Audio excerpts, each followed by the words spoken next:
안녕하세요. 김진입니다. 오늘은 군무원들의 역할에 대해서 한번 알아보도록 하겠습니다. 사람들이 궁금해하는 게 그냥 일반 공무원하고 군무원하고 어떤 차이가 있습니까?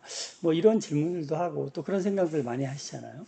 근데 이제 과거에는 군무원이라는 말이 일반직 공무원하고 조금 다른 개념이었어요. 왜냐하면 우리가 이제 공무원들이 보면 신분증을 주잖아요. 그죠? 신분증에 보면 과거에는 거기에 발행인이 누구였냐면 국방부 장관이었어요. 근데 지금은 어떻게 됐을까요?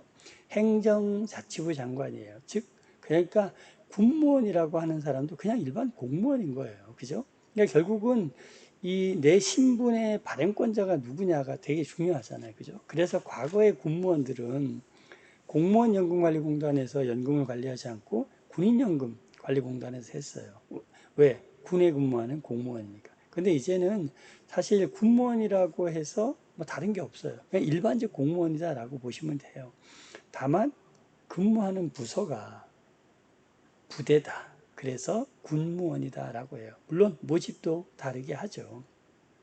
그래서 지금은 이제 연금관리공단도 일반적 공무원하고 똑같이 그냥 공무원 연금관리공단에서 관리를 하고 있어요. 그런데 우리 그 기술 부사관들 입장에서 군무원들하고는 정말 뗄래야 뗄 수가 없어요. 뒤에 있는 그림처럼 군무원들하고 현역들하고 함께 근무를 합니다. 특히 정비 업무를 같이 해야 되기 때문에 때로는 싸우기도 하고 때로는 마찰도 함께 하고. 하지만 이제 기술 직군에 있는 부사관들 같은 경우는 군무원들과의 관계는 정말 뭐라 그럴까요?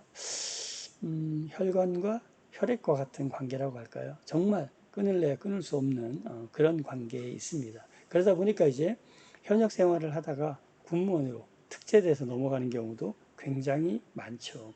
특히 이제 자기가 좀 특수한 직종에 있는 특기의 부사관들 같은 경우는 특히 그럴 경우가 많아요. 뭐 함정의 기관 파트 같은 경우라든지 육군의 뭐 전차라든지 뭐 육군의 미사일이라든지 뭐 이런 특별한 직종에 있는 사람들은 굉장히 현역에 있다가 군무원으로 넘어갈 확률이 많죠. 지금 이제 뭐 헬기 정비 같은 경우도 아마 그럴 거고 뭐 해군도 잠수함 특기 같은 경우도 그렇고 이런 특별한 쪽에 있는 사람들은 현역에 있다가 군무원의 유혹을 많이 받습니다. 그래서 이제 특채로 가는 경우가 많이 있죠. 물론 이것도 똑같이 공무원 시험을 봅니다. 다만 이제 자격 요건이 좀 더 유리한 것 뿐이죠. 그래서 군에서 이 군무원들의 역할은 우리 대한민국만 그렇냐? 미군도 마찬가지입니다. 사실은 전투를 할 때도 현역, 즉 군인과 군무원이 함께 전투를 할 수밖에 없는 그런 상황입니다. 왜냐하면 장비가 고장나면 누가 고칠까요? 군무원들이 고쳐야죠. 이게 왜냐하면 현역 군인들이 고칠 수 있는 한계가 있고 그걸 뛰어넘으면 군무원들이 해야 되거든요. 왜냐하면 그 업무만 하시는 분들이기 때문에 현역들은 사실은 전투 임무가 더 우선이잖아요. 그죠? 어쩌면 부가적으로 자기가 맡고 있는 특기의 장비를 정비하지만 군무원들만큼 더 전문가적으로 할 수는 없어요. 그죠? 그러다 보니까 이제 해군 같은 경우는 함정이 출동을 나갔다 오던가 아니면 잠수함이 출동을 갔다 오던가 그러면 반드시 들어오면 누가 점검을 할까요? 저 뒤에 있는 노란 모자를 쓴 우리 군무원분들이 와서 A에서 Z까지 하나하나 전부 다 점검을 해주죠. 그 다음에 또 이제 해군은 PMS라는 걸 하다 보면 정비 주기가 있어요. 반드시 정비창에서 정비를 받아야 되는 게 있어요. 뭐 항공기도 마찬가지예요. 몇 시간 이상 운항을 했다. 그러면 비행 시간 기준으로 해서 어느 정도가 되면 반드시 창 정비라는 것을 하게 돼 있거든요. 이건 뭐 전차부터 시작해서 뭐 탱크, 미사일 뭐 다 마찬가지예요. 그래서 이 기술군들이 관리하고 있는 모든 장비들을 정말 최종적으로 점검해주고 확인해주는 역할을 해주는 것이 바로 군무원들입니다. 그래서 우리가 정비창이라고 얘기하잖아요. 그리고 기술 파트는 다 창정비를 하게 돼 있어요. 예를 들면 이제 우리 그 해군 같은 경우 요즘 청해부대가 나갔다 오면 6개월 정도 떠 있다 오잖아요. 그죠?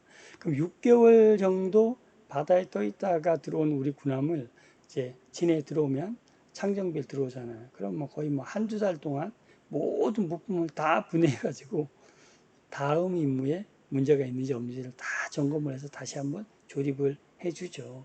뭐 비행기도 마찬가지라고 하더라고요. 일정 정도 운항을 하고 나면 그 이후에는 그걸 정비해야 되잖아요. 마찬가지 공무원들의 역할은 바로 우리 기술부장관들을 도와주는 역할을 하고 있다라고 보시면 되겠습니다. 자, 그래서 혹시 이제 부사관으로 들어왔다, 공무원이 되고 싶은 분들, 군무원으로 특채로 넘어갈 수 있는 좋은 조건도 많이 있다라고 하시는 것 아시고, 또 그것 때문에 부사관으로 오는 친구들도 많이 있더라고요. 그래서 부사관 생활을 하면서 아예 나는 군무원으로 특채로 갈 준비를 하겠다, 이렇게 하는 친구들도 많이 봤고, 실제로 제 후배들 중에서도 지금 이제 군무원으로 넘어가서 있는 친구들도 많이 있습니다. 이제 뭐 5급들, 뭐 4급 준비가 하고 있는 친구들도 있고요.